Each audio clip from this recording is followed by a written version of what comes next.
Jordan Montgomery took the mound today against the Marlins, hoping to improve on his subpar spring. Did he do enough today to calm everyone down a little bit?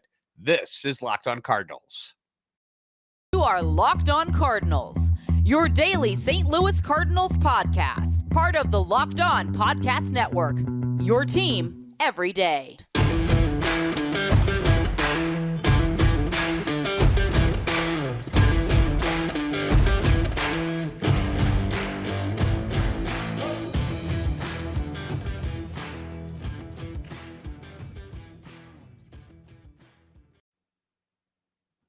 Hey there, Cardinals fans. I'm JD Haffern, and I'm a national radio sports anchor, born and raised in the Lou and a lifetime Cardinals fan, and I'm your host for Locked On Cardinals, part of the Locked On Podcast Network, your team every day. You can follow me on Twitter at JD Sports Radio. You can also follow the podcast at LO_Cardinals. We want to thank those of you who make Locked On Cardinals your first listen every day. We're free and available wherever you get your podcasts, iTunes, Spotify, Google Podcasts. You can also find us on YouTube. Like, subscribe, and comment. That way you can interact with us. Hit the notification button so you know when new episodes are posted. This is a show serving Cardinal Nation and giving the best fans of baseball all of the info about the birds on the bat. Today's episode is brought to you by Ultimate Baseball GM. If you've ever dreamed of becoming an MLB GM and managing your own baseball franchise, then this game is definitely for you. To download the game, just visit ultimatebaseballgm.com or look it up on the app stores.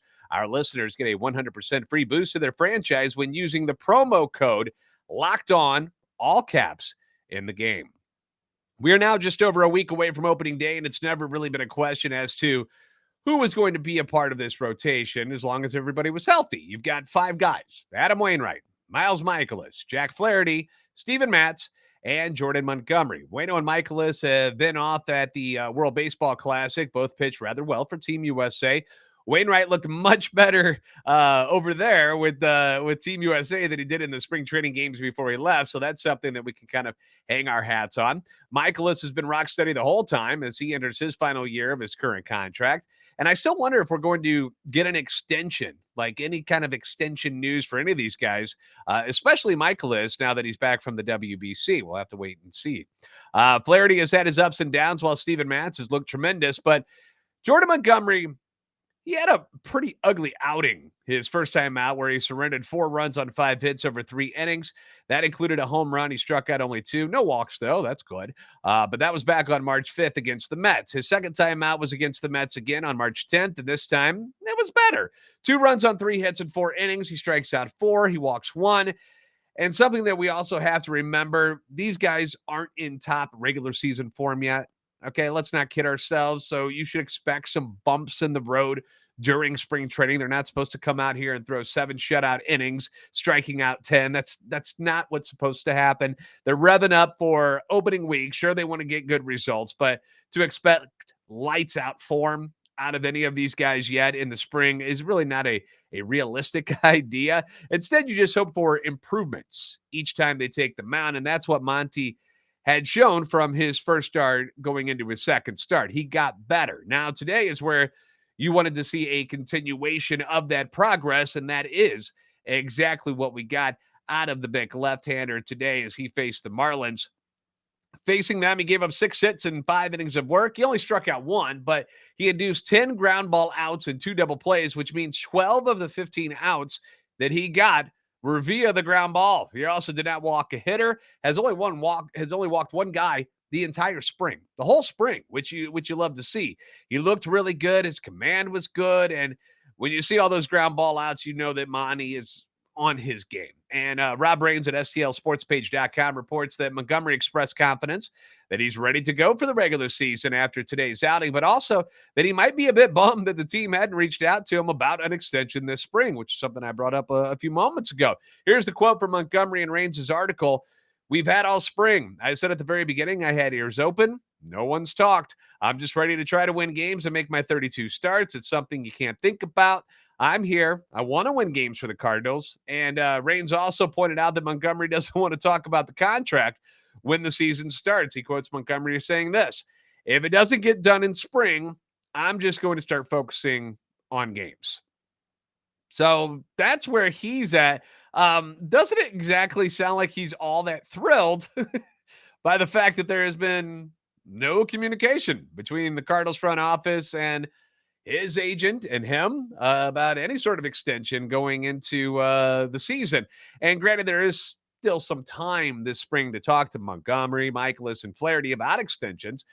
And I've said all along that out of the three, I think Michaelis makes the most sense. He's the one that they lock up first. But if you do that, how does that make the other two guys feel? And I know we're not supposed to baby them. They're supposed to be professionals. But if there's three of them and they're all three looking for extensions and you only give one to one and say, well, sorry, guys, you're going to have to do what you got to do this season to prove yourself. Does that make you want to come back to that team if you do have a good season? Probably not. Probably not a great idea. So maybe it's best to wait until after the season and see how things play out. Is it a risk? Absolutely. What I do know is that good starting pitching, we learned that this offseason, good starting pitching is very tough to get your hands on. And when you do, it is expensive once it goes on that open market. When you've got big city vultures who are willing to overpay for a guy that you're interested in, it certainly puts the Cardinals in a disadvantage heading into free agency. So do you want to take that chance? I mean, you got these three guys right now, and they can only listen to you. Do you want to lock them up? It's a risk. It's a risk, no matter which way you go. There's going to be people who are like, good move, if it does happen. And then there's going to be other ones that say, oh my gosh, this guy's totally not worth that. You're going to hear it from both sides. We'll see what Mo and the front office decide to do. As for the rest of the game, pretty dull. Pretty dull. I mean, is there anything as unfulfilling as a baseball game that goes 9 innings and then ends in a 0-0 tie? I can't think of anything that would be that unfulfilling. It was like it was pointless. There really was no reason to be out there. We know that's not true. Everybody had to get their work in. The Marlins' Taylor Rogers just had the Cardinals' bats baffled today. Remember, they knocked him around pretty good there last time they faced him. But today, Rogers throws 5 innings, allows just 3 hits, strikes out 4. In fact, the Cardinals only mustered 5 hits on the entire day. The only person who had multiple hits was Alec Burleson, who went 2 for 4. Yepes, Contreras, and Mater had the other 3. By the way, since we bring them up, Mater doing some really good stuff out there on the field again today, this time on the defensive side with a nice catch down the third baseline that saw him actually tumble into the stands on the third base side. A very Nolan Arenado type of move as he went into the netting, made the catch though. There's a pic of the aftermath right now up on the YouTube page. He also started one of the double plays. He stole a base today. I mean, seriously, out of all the people in camp, who would have thought that a 33-year-old journeyman infielder would have a legit shot at making this St. Louis Cardinals roster? But that's where we are. And the dude is filled in quite nicely all spring at whichever infield spot that they decide to put him at. He's kind of like the older version of Brendan Donovan. And they even look alike. Like he and Brendan Donovan could be like utility brothers out there with the beards and the luscious, long, flowing locks. I mean, who's not rooting for this guy to make the roster? And it seems like they kind of want him to make it. They keep putting him out there. He's getting a lot of at-bats and a lot of playing time. And so far, I haven't seen anything that has said, nah, we don't need that guy. Like, he seems like somebody who fits in kind of nicely to fill in for that final spot on the bench that has been left by Paul DeYoung, who's going to start the year on the IL. Now, in the pen today, we saw Helsley throw a clean inning, which is great, but he didn't strike anyone out, so he stinks now, obviously. I'm kidding. He looked great. Jordan Hicks gave up 1 hit, but had his command today, which is always nice. Throws a shutout inning. Andre Palante returned and struck out 1 and walked 1 in his inning. Walks were an issue for Palante when he was with Team Italy at the WBC. So that's something we're going to have to keep an eye on moving forward because he had some control issues while he was over there. And the revenge spring of one Drew Verhagen continues. Another shutout inning. His spring ERA is now down to 1.29. And now that $3 million price tag that he's carrying around him doesn't look so gross after what was a terrible and injury-riddled season last year. He's looked really good so far in spring training, which is just an added bonus, just another solid arm to put there in that bullpen. Again, these bullpen cuts, they're going to be torture. I don't know how Ali and company are going to do it because there's been way too many guys that have done way too good this spring, and are deserving of spots on this opening day roster. I'm just glad I'm not in his shoes. I don't have to make these decisions. One of those spots that they have to make a decision on still is the backup catching spot. We're going to talk about that next on Locked On Cardinals.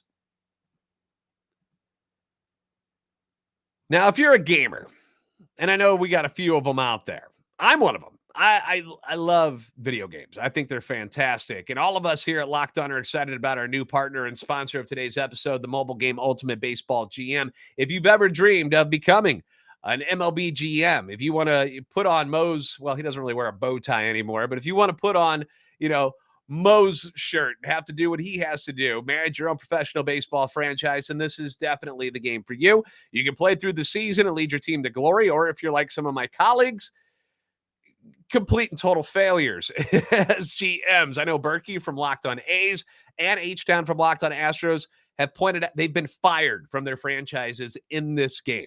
They've gotten fired. I haven't gotten fired yet. I haven't won anything yet either, but I haven't gotten fired. At least I still have my job.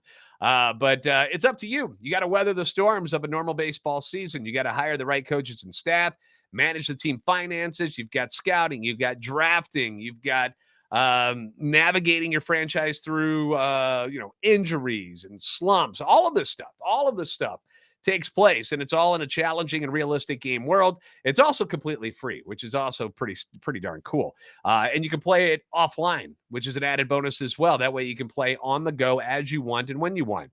Locked On Cardinals listeners, you get a 100% free boost to your franchise when using the promo Locked On, that's all caps, in the game store to make sure to check it out. Download the game. Just visit probaseballgm.com, scan that code, or look it up on the app stores. That's probaseballgm.com. Ultimate Baseball GM. Start your dynasty today. The backup catching situation for the Cardinals, it is nasty right now, and it's got some people worried as we wind down camp. And I can't say that I'm worried.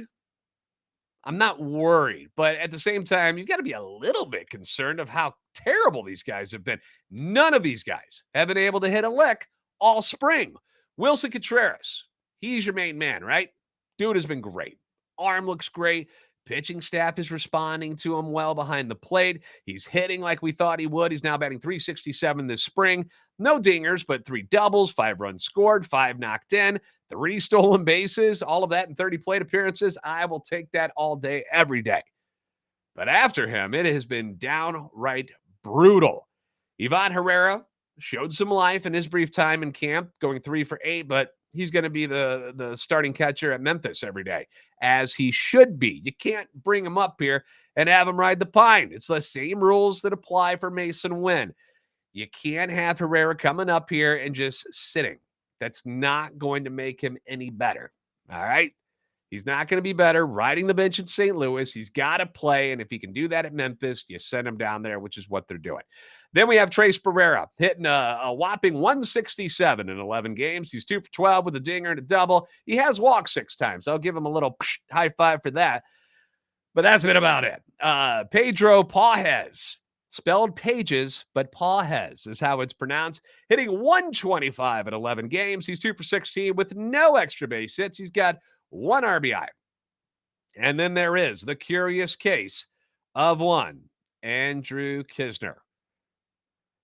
The guy can't buy a hit this spring, guys. Knizner has 42 plate appearances, by far the most of all the catchers in the Cardinals organization, and one of the most in all of Major League Baseball in spring training as far as catchers go. I feel like he was at least top 5. He might even be top 3 most at bats by a catcher this spring. And he's got 4 more hits than you and I do. He's got 4.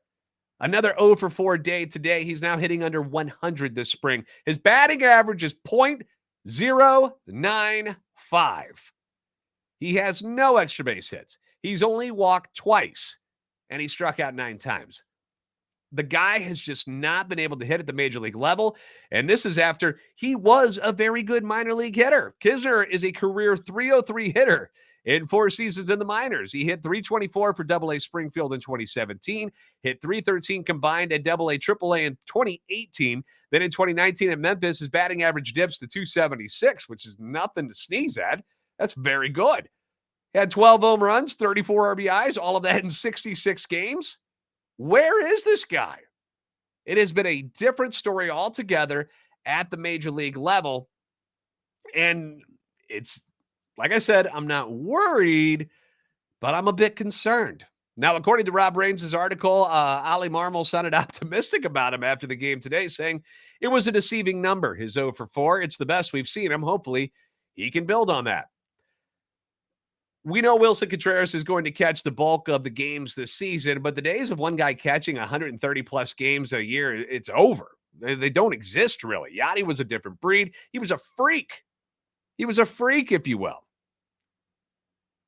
And what's great is that Contreras' bat can stay in the lineup on days that he's not catching with the DH in the National League now, but you got to get something out of the backup catcher. Whoever it's going to be, they have to be able to put something up there offensively. You can't have it be a black hole of offense all year like the entire catching position was last year.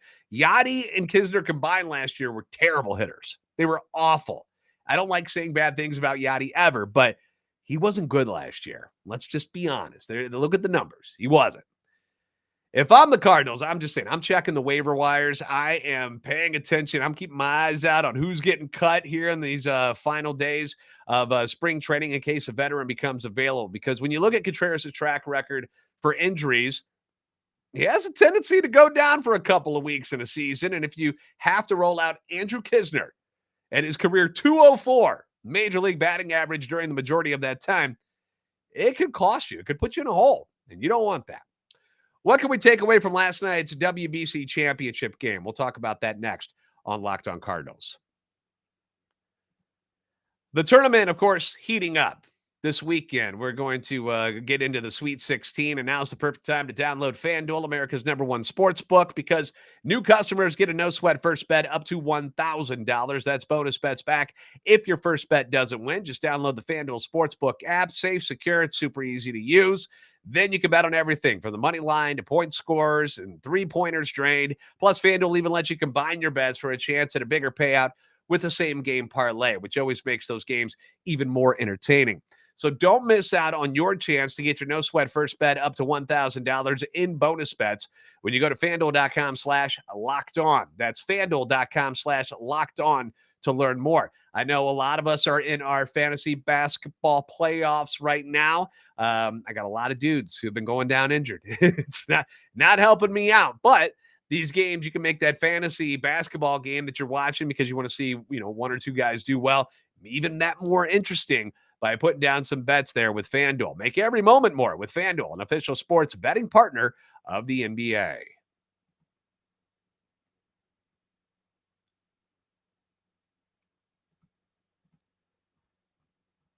The World Baseball Classic Championship game between the U.S. and Japan, amazing stuff. In fact, the whole tournament was so much fun to watch. And it had an average of just last night's game, the championship game, had an average of 5.2 million people watching it. It peaked at 6.5 million in the late stages and was the most watched WBC game in U.S. history, up 69% from 2017. Nice. When the U.S. actually won the whole darn thing. What can we take away from this? Well, first off, we can take away that Shohei Ohtani is by far the greatest baseball player on this planet right now.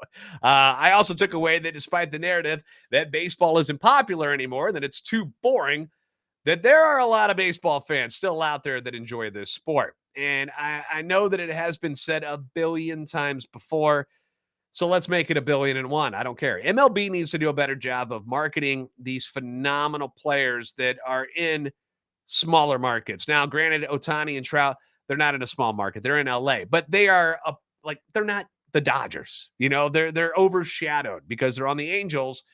The Dodgers are good. The Angels haven't been. They don't go to the postseason very often. So they don't get the recognition. They go almost unnoticed, despite being two of the biggest stars on the entire planet. Shohei Ohtani is the best baseball player on the planet, and he's in your league. And some people wouldn't have even known it until the World Baseball Classic. They probably just learned about oh, really? He plays for the Angels? He's not just in Japan? That's sad. That's sad that could be something that happened. How about guys like, forgive me, my Cardinals fans here, but Randy Arozarena? No matter what you think of him, is because he clearly drives some people nuts with the way he plays, but he's got a flair. And it was must-see TV watching him play for Team Mexico. He was all over the place, making brilliant plays, stealing bases, driving balls into the gap. He was a lot of fun to watch.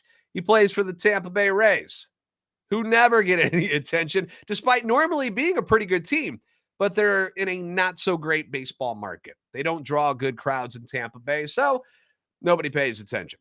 This year, the Orioles are going to have some of the top young players in baseball on their team. MLB needs to show them to people. I don't care if the Orioles are good, but these players are going to be the future of your league. Show them off.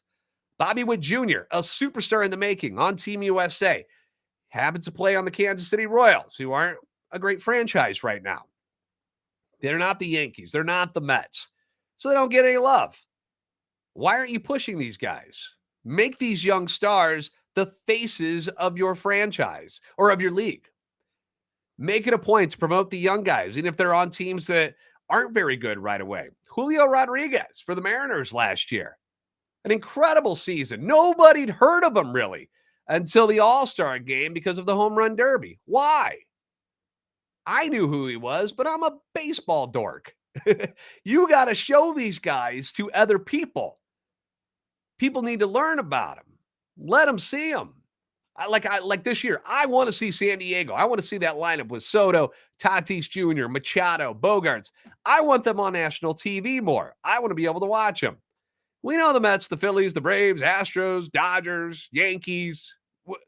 They're going to be good. And they're going to have their time on national TV. It's just part of the gig because you get the big markets, and the big markets are going to watch, which is going to give them bigger ratings. I understand that, but somehow, some way, don't forget these other teams in the smaller markets with these young stars who are going to be superstars at some point. They're on these rosters, so don't forget to push them a little bit.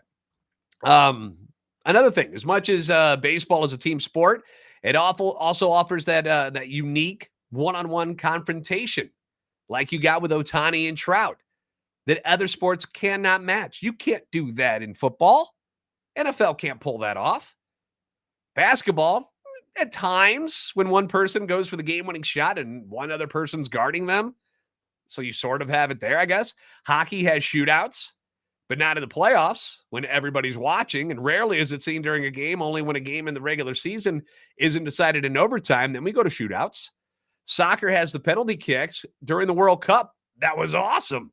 Watching the games that ended in the penalty kicks, but 99% of that game is a team sport. So that's another thing that I took away from that baseball has going for them. And as far as how the game relates to the Cardinals, great pitching will always beat great hitting. The Cardinals lineup up and down can hit with anyone in this league. But we've seen in the playoffs, especially in the wild card rounds, or like in the WBC, when it's a short series or just one game, having that ace can make all the difference. And the Cardinals still need that guy, in my opinion. And I just don't know where they're going to get it from yet. I really don't. And talking about that, why don't I throw this picture up real quick of that's new. That's your guy, Lars Nootbaar, dousing Shohei Ohtani, the greatest player on the planet, in champagne. Wouldn't that be nice if they were both doing this wearing Cardinals uniforms? Get on it, Mo. Get on it. All right, thanks for making Locked On Cardinals your first listen every day. Now for your second listen, why don't you do me a favor, check out our friends over at Locked On Fantasy Baseball. Listen to Matt and Dom every day. They're breaking down the best fantasy draft strategies, getting you ready for your drafts. I know I got a couple of them coming up at the end of this week. Find Locked On Fantasy Baseball wherever you get your podcasts and on YouTube, part of the Locked On Podcast Network, your team every day. Cardinals are at home against the Yankees tomorrow. Steven Matz will be on the bump. He'll try to continue his outstanding spring. He'll be facing another left-hander, Nestor Cortes. Nasty Nestor Cortes of the Yankees. First pitch, 12:05 St. Louis time, and the game will be televised on Valley Sports Midwest. How about we try to avoid our third straight tie? Shall we? Because ties are stupid. If you haven't already, please give us a follow on Twitter at @LO_Cardinals and to JD Sports Radio. Like and subscribe on YouTube. Help our channel grow. You are the best fans in baseball for a reason, and I will see you next time on Locked On Cardinals.